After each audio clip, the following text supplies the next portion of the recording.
రామా రామా రామా ఏంటమ్మా ఇది?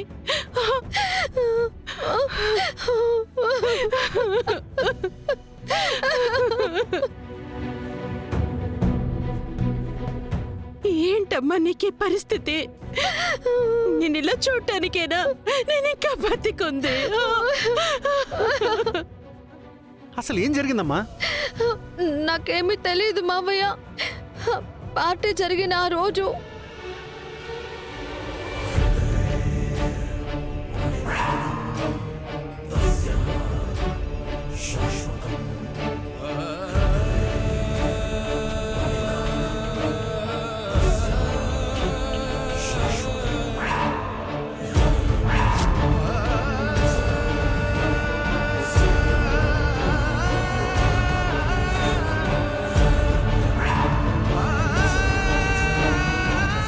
రామా, నీ ఎదుగుదల చూడలేకే ఎవరో కావాలని ఇదంతా చేశారు.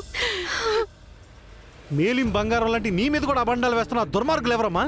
లేదు, పళ్ళున్న చెట్టుకే రాళ్ల దెబ్బలు కదా మావయ్య.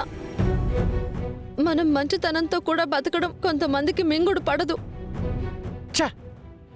నువ్వు ఎవరికి ఏ అన్యాయం చేశావని నీ మీద ఎంత కక్ష కట్టారు?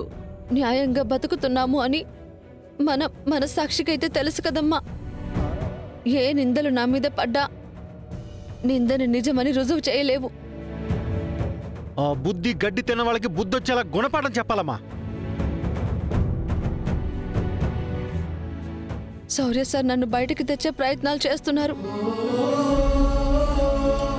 నేను బయటికి రాగానే వాళ్ళెవరో కనిపెట్టి వాళ్ళకి ఇంతకన్నా ఎక్కువ శిక్ష పడేలా నేను చేస్తాను. రామా, నువ్వు ధైర్యంగా ఉంటూ ఏం చేసైనా నిన్ను విడిపిస్తాను రామా. నా గురించి నాకేం భయం లేదమ్మా. నా భయం అల్లా నీ గురించి, నాన్న గురించి. నాన్నకి విషయం తెలుసా? తెలీదమ్మా. అస్సలు తెలియకూడదమ్మా. తెలిస్తే నాన్న బాధపడతారు. డాక్టర్ చెప్పారుగా. నా వల్ల నాన్న కంటి నుంచి ఒక్క కన్నీటి బొట్టు రాలినా నేను తట్టుకోలేనమ్మా. అమ్మా రామా, నువ్వు అరెస్ట్ అయ్యావన్న విషయం తెలిసిన కంగారులో బామ్మర్ది చెప్పాలనుకున్నాడు. కానీ ఆద్య అడ్డుపడి చెప్పనివ్వలేదమ్మా. పొరపాటున కూడా నాన్న చెవిలో ఈ విషయం పడకూడదు మావయ్య.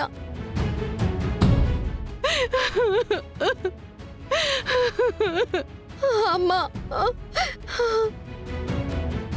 ఏంటమ్మా నాకు ధైర్యం చెప్పి నువ్వేడుస్తున్నావు?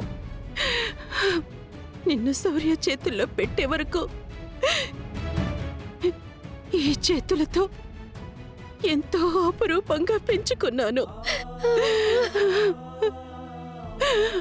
అలాంటి నువ్వు ఈరోజు ఇలా ఉంటే చూడలేకపోతున్నానమ్మా. అమ్మా, ఈ ఏడుపు మొహంతో నువ్వు ఇంటికి వెళ్తే ఖచ్చితంగా నాన్న ముందు దొరికిపోతావమ్మా. అమ్మా ప్లీజ్ అమ్మా, ఇక్కడ నేను ఎంతోసేపు ఉండను, బయటకు వచ్చేస్తాను.